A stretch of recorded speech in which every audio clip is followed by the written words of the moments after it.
Live, here we go. And we are back. We're again. Back. Stacy Chevalier, Keith Pitsch here doing Real Estate Now. Welcome everybody to our reunion tour. Should we call it a reunion tour? Yeah, that sounds good.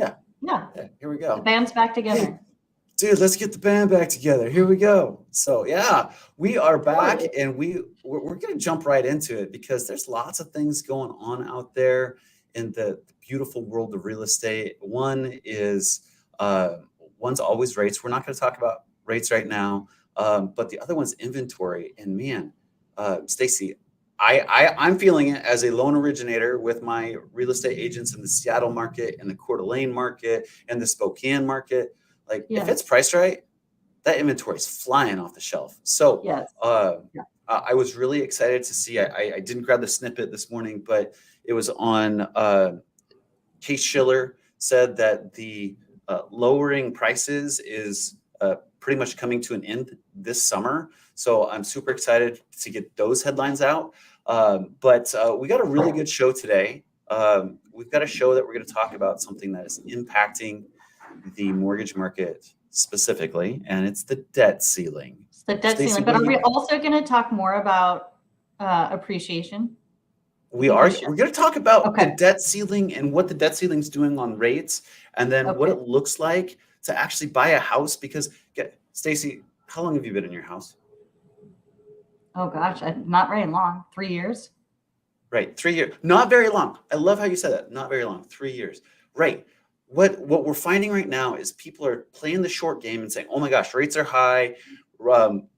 Property values could come down lower," and they're not thinking the long term. So we're going to talk about appreciation. We're going to talk about the opportunity cost of jumping in the market right now and what that looks like to wait. So without further ado, should we bring in our guest? I'm super excited for our guest today. Yes, me so too. Megan Anderson is the VP of Client Relations for MBS Highway. And hey, what's up, Megan? How are you? Hey, Megan. Hi, thank you guys for having me today. Absolutely. We're super excited. And Megan is starting a new life in a van. You want to start with that, Megan, or what? We were talking backstage before we went live. We were, and I'm really excited about it. So you guys know I'm at MBS Highway, and MBS Highway recently acquired List Reports. And, you know, we're launching a new name here soon. I'm not going to give it all away, but basically it's really going to tie into the van life. Just launched a podcast as well that will be tying into it, but it's all about being on the highway in different regards. And so me and my golden doodle Snoop, we are going to be hitting the highway at the end of July. We have a speaking engagement in California end of July, so that's going to be our first trip. And it's going to be a blast. I absolutely cannot wait. And if you want to follow our van adventures, it's Finding Snoop Dogg on Instagram. Just one G, no double G in this case. Okay. Done. We should put it in the chat. Maybe Keith, you can do that. Put the I can do that. handle. Yes, I will. Yeah. Finding Snoop Dogg 1G. I love it. I'm just slightly nervous for Megan, but otherwise I'm excited. It's the mom in me. Megan, before we jump into talking about the debt ceiling and where the mortgage market is, so a lot of our followers are our real estate partners as well as our clients. We've asked them to join us here. Tell us what MBS Highway is so they can kind of get a context of that. Yeah, so MBS Highway is basically a platform to help you analyze the market. We have a variety of tools for that. You know, we come out with a morning update video every single morning, kind of breaking down the craziness that's going on, how it could potentially affect mortgage rates and the housing industry. And then we have a bunch of tools, which we're going to talk about some of them today, you know, that can kind of help overcome those common challenges that you're hearing in today's market. Like, oh, rates are too high. I'm going to wait for rates to drop before purchasing. Or I keep hearing the word recession. Isn't it bad to buy a home during a recession? Or, you know, home prices are set to decline. It's not a good time to purchase. So we have a bunch of tools that can help you in overcoming that challenge and giving your clients different perspectives so that they're excited and eager to move forward with purchasing that home. Yeah, that it's powerful. I mean, it's an education tool. And when people are educated, they act. It's so awesome. So So first question today, the title of today's episode was "The Ceiling Can't Hold Us." Debt ceiling. It's coming to the tipping point here by the end of the week.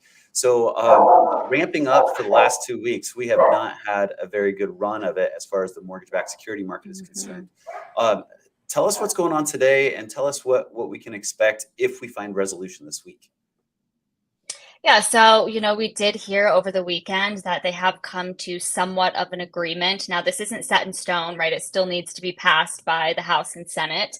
But overall, the market did like that. And so that's a good thing. And honestly, the easiest way to think about this whole debt ceiling crisis is imagine, you're a borrower, right? You have a mortgage, you have credit cards, a lot of stuff we don't buy in cash, right? It's borrowed money. Now, imagine you've been great at making your payments on time. You are the perfect, ideal client. But then all of a sudden you decide, okay, I'm not going to pay my mortgage payment. I'm not going to pay my credit card. I'm not going to pay any of my bills. But then you're going to go back and you're going to say, oh, but you know what? I need to borrow more money from you, even though I'm not paying it. That's exactly what's going on right now. Now, at the end of the day, the reason that this is so bad for mortgage rates is imagine if you're not paying your bills, but then you go back and you say, hey, I need more money. Well, you're riskier, right? Your chances of not paying them back have gone up. So if you're going to borrow more money, what's going to happen to that interest rate that you're going to be charged? It's going to go higher. And so that's kind of, why the housing industry doesn't like this. That's why mortgage rates have been the way that they've been. We expected them to be kind of coming down at this point in time due to the moderation that we're seeing in inflation. But listen, at the end of the day, since 1960, they've raised the debt ceiling limit 78 times. This is going to happen. It's nothing that we need to worry about. At the end of the day, they're going to reach a deal and we're going to be fine. And mortgage rates are going to moderate back to where they were prior to this. Yeah, we were talking about it a little bit before we went live. It's really a lot of political posturing and grabbing as much news time and headlines as they possibly can right now. Yeah, isn't it funny that if they were to reach an agreement, we wouldn't have to talk about this for another 2 years? Oh, how funny, right? Not to get political, but yeah, and it's a really interesting dynamic now with the Congress being where it's controlled by the Republicans and the White House is controlled by the Democrats, and that they never miss the opportunity to make something bigger than it really is. So it's fascinating. It happens over and over and over again. But I want to talk about the. Did you watch the update this morning, Keith? No, I didn't. I did not watch the update this Can morning. you talk through like the appreciation that was shared this morning for this year? I think that's powerful. Yes. I actually have some slides if you want to go pull this in. So there's a few different reports, and we just got a report out today that shows home appreciation. Now, Case-Shiller is kind of like the gold standard for showing home appreciation, and then we have FHFA. Now, when we take a look at this, and listen, home prices have turned for the better. There was a time period, where they were going a little bit negative, but over the past couple months, we've started to see them go back into the positive. And we see this in all different reports that we look at that show home appreciation, from CoreLogic to Black Knight to Zillow. Again, you'll notice a theme here. Yeah. They were a little bit negative month over month, but now it's really taken a shift and we're back to positive appreciation. And, you had mentioned, you can take it off the screen share now, but you had mentioned that, home prices are turning for really the better. Quick, Megan. You're still in the studio on your other screen. So yeah, I would love to share those numbers see it now? Because they're powerful. No. Nope. No? Okay, here, hold on. Yep, let's reshare.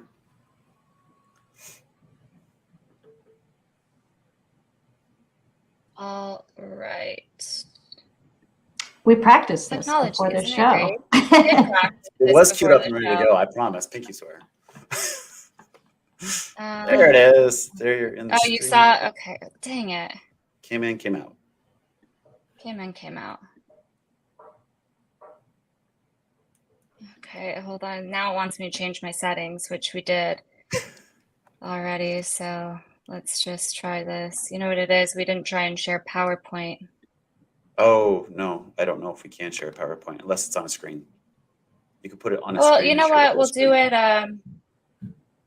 There's a way around this.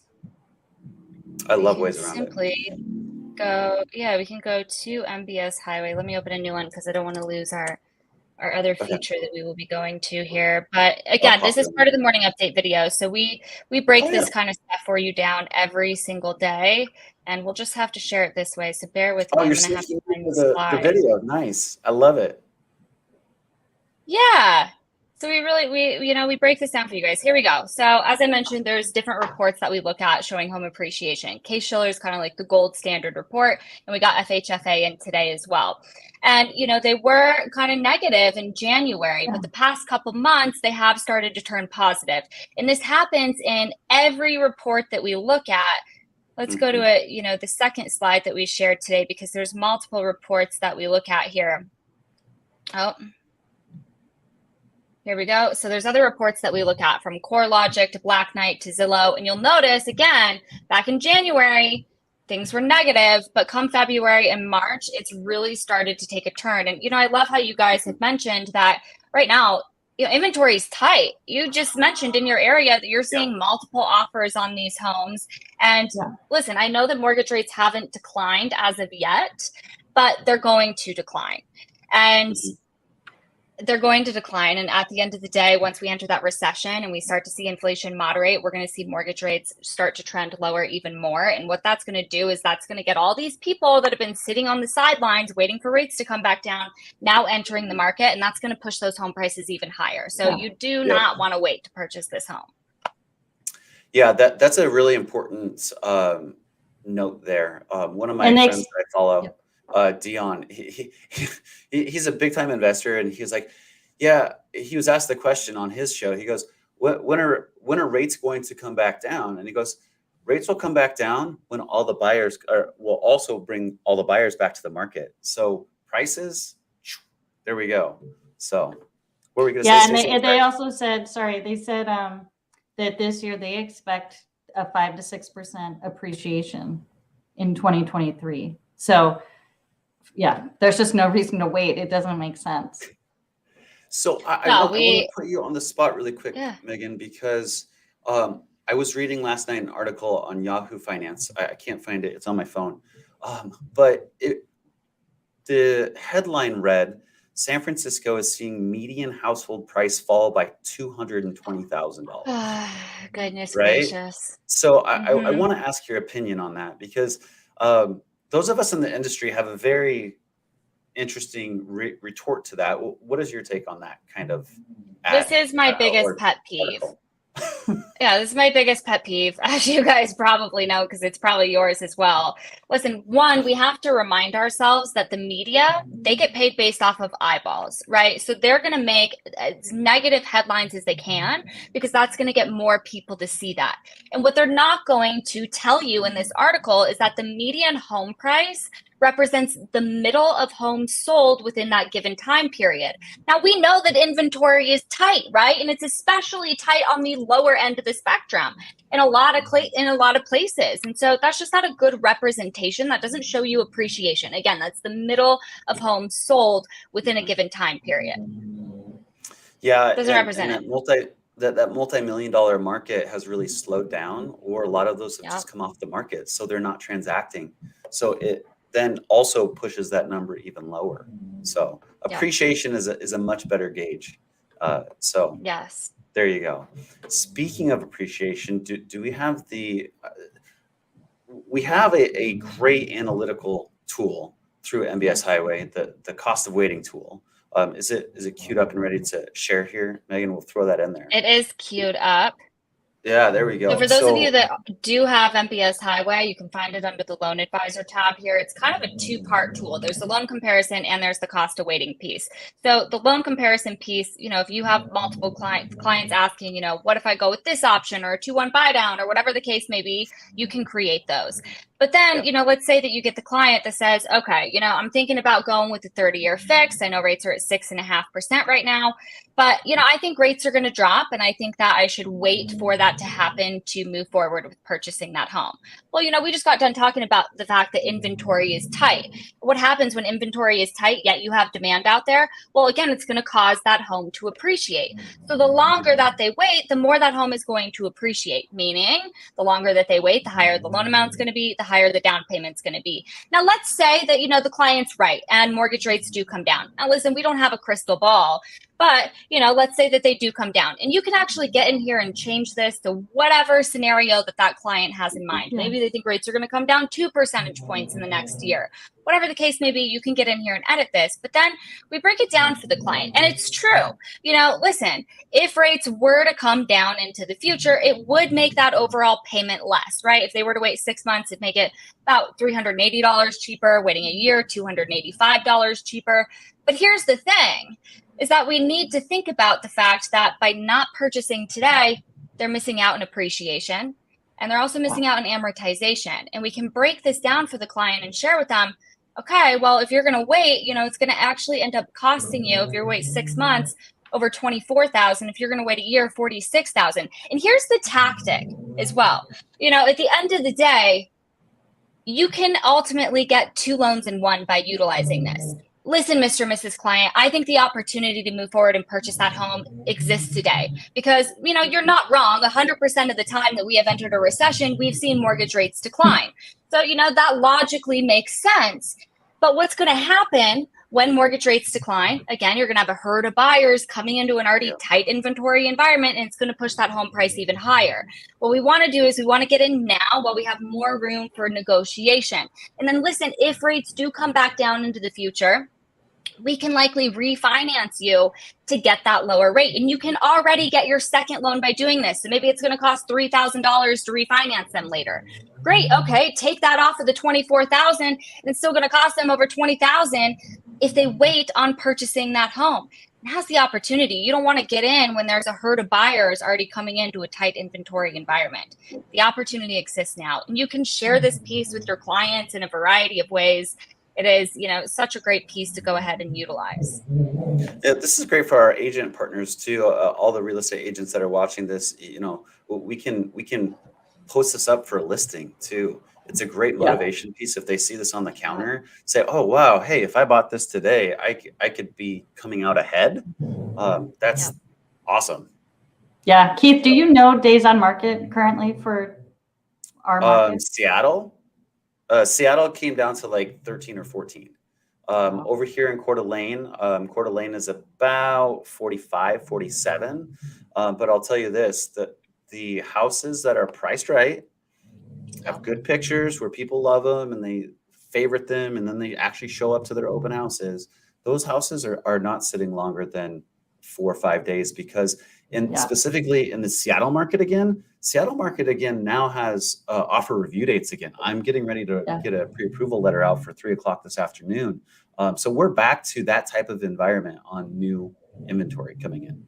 So here we go. Yeah, days on market is less than it was in the middle of COVID, which is crazy. Yeah, and on a national level, on a national level, it's come down as well. It was 29 last month. It's come down to 22. So the market is shifting. Yes. Well, I think at least what I'm seeing, Megan, and I don't know, you speak to a lot more mortgage professionals and real estate professionals than I do. Well, maybe mortgage, but not necessarily real estate. What I'm seeing is the mindset of the buyer has changed. Last year, we all played musical chairs and grabbed a seat really quick because we went from 3% to 6% virtually overnight. Now people are like, I get that rates are in the 6s. I need to buy a house. Let's go. So it's a very different approach from the buyer side that I'm seeing. What are you seeing more nationally? I'm seeing a lot of the same thing. I'm seeing a lot of, the similar thing that consumers are starting to get used to these higher interest rates as well. And, it's just become kind of the new normal. I mean, at the end of the day, if you need to purchase a home, you need to purchase a home. And if you're renting, there's no ability to gain wealth through renting. You have to purchase a home. So, rates are what they are. And they're still historically low. If you look at rates over the last 50 years, I mean, rates are still lower than when I bought my first house. So It's just we just need to get reused to it. So Megan, let's put a pin in it for today, and let's sum it up today. So we've got hurdle number one is debt ceiling, and impact on market, positive or negative. Well, if they come to an agreement, it will be a positive thing for the market. If they do not, then it is not going to be positive, and we're going to see mortgage rates increase. We're going to see credit card interest rate increase. It's not going to be. We're going to see a lot of economic uncertainty. But again, we don't have to worry about that because they are going to come to an agreement. I firmly believe that. Yes. Have you guys checked with Vegas to see if there's an over/under on that? Do they have betting odds on that? There probably is. No, we should look into that. Yeah. that would be curious. Okay, so number two, another driving factor that drove rates through the ceiling was inflation. So inflation, where are we going with inflation so folks can take this bit of education with them? Yeah, so inflation, we get two different reports for inflation, consumer price index and personal consumption expenditure. Both measure the cost of goods on a monthly basis, and it's a 12-month rolling average. So to get that year-over-year number, you add up the last 12 months of data. Now we can kind of interpret the direction of where inflation is going to be based off of looking at, okay, when we get next month's number, what number is going to drop off? Is it going to be lower or higher? And, you know, a large portion, 43% of the weighting within the CPI inflationary report is shelter costs. Now, it's a lagging indicator within the report. So while in the report, it looks like rental prices, shelter prices are still going up, in real time, they're moderating. And so once that catches up within that report, we're going to see inflation moderate, in which inflation drives mortgage rates. So we're going to see mortgage rates moderate as well. And we believe that that's really going to start to happen here in the summer months. Awesome. So good news. That would be great. Good news. Yeah. Super good. So there you have it. Any last gems going into the summer season that home buyers, sellers, the mortgage industry needs to be aware of, Megan, that you can think of? Well, I just want to reiterate how important it is to be a forever learner. You know, we have a lot of crazy things going on in the industry, and whether you're an originator or you're on the real estate side of things, it's really important to understand these things so that when you get those tough questions from your clients, you're able to come in and give them a different perspective. And, you know, one of my best friends is a real estate agent out of Florida, and she recently just got done listening to Barry speak. And I loved it because she came back and she said, you know what, in this industry, it's so tough because volumes have gone down, right? We're all making a lot less money than we were back in the day during the craziness of COVID and everyone was moving. And with that, there can come a scarcity mindset. Oh my gosh, I need to hit my numbers. Oh my gosh, my origination volume, it's nowhere near where it was. Oh, how am I going to feed my family? How am I going to do this? And when you're in that mindset, you're chasing the sale. What you need to do is we need to take a step back. We need to be a forever learner, understand it, and realize that we have the ability to really help people. And at the end of the day, no matter what we're in, and especially during time periods of a recession, a safe investment really tends to be real estate. So let's remember that you have the opportunity to change someone's life financially. And that's what this is about. So if you ever find yourself getting into that scarcity mindset, take a deep breath and realize your purpose.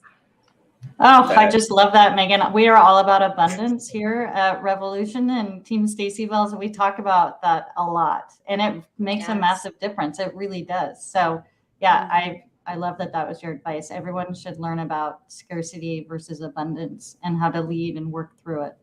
It's really good stuff. Yes.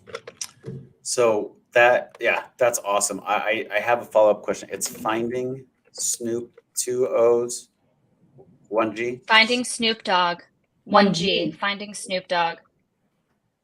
Okay. Yeah, you know, like Snoop Dogg, D-O-G. Yep. Just one. My girlfriend has a bulldog. I have bulldogs. If you see him walking around behind me, and her bulldog's name is Snoop Dogg. I love it. Yes. Nice. Well, thank you so much for joining us today, Megan. That was awesome. Talk about the debt ceiling, talk about cost of waiting, talk about finding your purpose, remembering your purpose, and not falling prey to the sky is falling, because guess what? It's not. buy a house. It's not. Yeah. So right on. I hope you'll come back and join us in the future Of course. and bring some more knowledge for our viewership as well as us. And we'll go from there. Yes. All right. Thank you guys for having me. Take care. Enjoy your van life. And we're going to close out the show and we'll catch up with you later. Take care. Bye, everyone. Bye. Well, there you have it, Stacy. Now still a great time to buy. I think we say that a lot on the show.